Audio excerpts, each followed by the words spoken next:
بكام المتر السنة دي؟ 85. 85. السلام عليكم، اهلا بيكم في جولة من جولاتنا وجولة جديدة وفيديو جديد.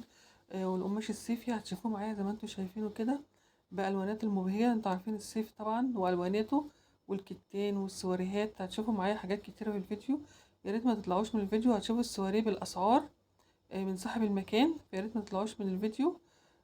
زي ما انتم شايفين الكتانات بتبدأ من 85.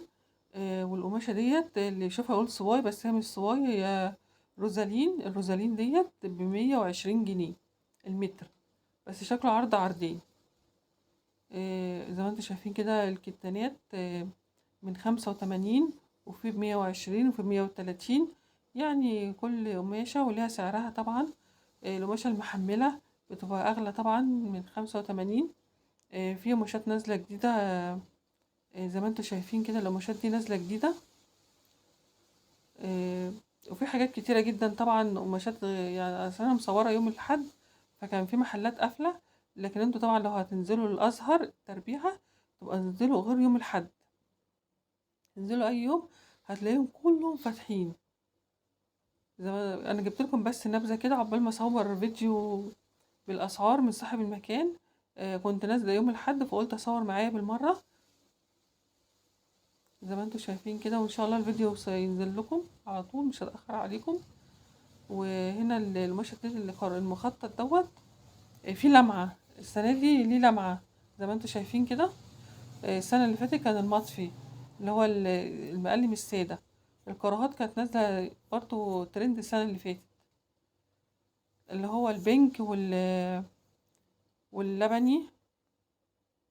هنا الكتانات ديت بتبقى جميلة جدا في الدريسات، بس بيحبوها اللي هم بتوع السودان، الدول الأفريقية بيحبوا القماشات ديت.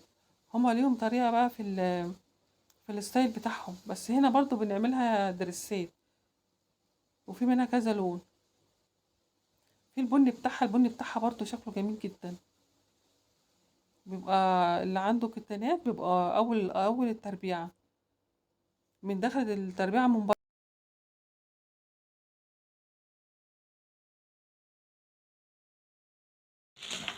ده بسم الله ما شاء الله كده 650. ده كله ده 700، ده 800، ده 800. ده 950، ده 600. هناك 600 برضه، اللي فوق دول 800. الطوب اللي عندك ده اهو الكبير ده 800، ده 600، ده 300، ده 950. في حاجات بعد كده عندك جبال هنا اهي، الجبارات اللي زي كده اللي 300 300 300 300 زي ما انت ماشيه كده معايا 300 لحد هنا. ده 250 كافيار، ده 250 لحد هنا كده. ده هاند ميد 450 زي ما 450 انت شفت كده 450. السواريه في ب ده 300 كله وفي ب 450. 600 وفي ب ده 900. 550. انا عارفه طبعا ان في ناس هتستغل الاسعار ديت، بس كل ماتيريال وليها طبعا سعرها. وانت ممكن تاخدوا الاسعار ديت وممكن برضو تسألوا في حتة تاني. يعني يعني من باب الخبرة مثلا، ومن باب يعني معرفة الاسعار مثلا في اكتر من مكان. بس هي التربية فيها مشات حلوة صراحة، واللي عاوز يروح يغير يوم الحد هتلاقوا كل المحلات فاتحة. والخميرة عشان طبعا اللي عاوز يفصل خميرة يلاقي بتاع الخميرة فاتح. فالأحسن تروحوها في وسط الأسبوع. بصوا القماشات هناك جميلة جدا، وفي قماشات كتيرة جدا نازلة برضو. الستانات في الستان اللي هو الغامق نازل ترند برضو عندهم. ألواناته حلوة برضو، وحلو ان هو غامق. انتوا عارفين طبعا الستان لما بيبقى فاتح بيبقى ملفت، لكن لما تبقى الحاجة غامقة بتبقى أحسن في الستانات عامة. بس اللي عاوز يعني كتانات حلوة، كتانات منها قماشة محملة وقماشة مثلا يعني زي ما بيقولوا مش بتلزق على الجسم مثلا. ان طبعا ما ينفعش طبعا ناخد حاجة يعني ما تشفش الجسم. ف يعني كل حاجة متاحة هناك. والسواريهات اللي عاوز يعمل فستان خطوبة هتلاقوها هناك كتير برضو، كذا محل عنده سواريهات. هما على فكرة هما ليهم زباينهم اللي بيجوا عليهم وكده وعارفينهم. وفي من الدول اللي هي المختلفة برضو بتنزل لهم، هتلاقوهم هناك برضو.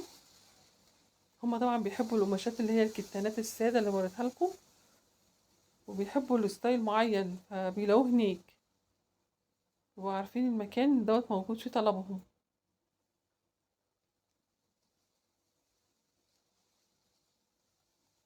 السواريهات هناك جميلة جدا صراحة. هو القماشة هتستغلوها بس كلها شغل، يعني في قماشات في السواريهات كلها شغل هاند ميد. ف... فده طبعا بيبقى أغلى. وممكن تلاقوا هناك برضو القماش الزن. فجبت لكم جولة بس كده، ايه، نبذة كده عن الحاجة اللي نزلت وكده الصيفي، لأن كان يوم الأحد كان فاتحين يعني كده، كانوا لسه بيفتحوا كمان. يفتحوا متأخر عشان عارفين ان يوم الأحد بيبقى اجازة المحلات اللي بتفتح يوم الأحد. فصورت لكم يعني ايه جزء كده، لكن انا ان شاء الله هشوف كده محل وبقى صوت البياع يعني الاسعار من صوت البياع زي ما انتوا شفتوا كده من اول الفيديو، على اساس تبقوا عارفين الدنيا انتوا نازلين وعارفين الدنيا فيها ايه هناك.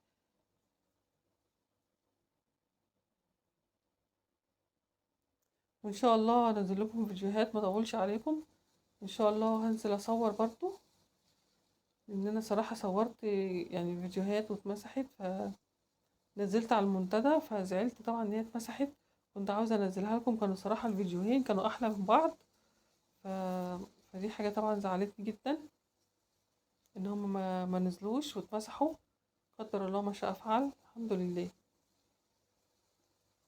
الدرسات في القماشة دي بس اهم حاجة ننقي الخياطة اللي هتفصل الدرس، ان هي تطلعه كويس. يعني يا ريت يبقى عندها مثلا، تبقى عارفين واحدة انتوا عاملينها قبل كده او فصلت لحد وعجبكم التفصيل بتاعها، فيا ريت توديها. لكن لما الواحد مثلا في خياطين بيبقى قماشة غالية وبوظوها. الله المستعان. يا رب الجولة تكون عجبتكم.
وبشكر الناس الجميلة اللي بتكتب لي تعليقات إيجابية.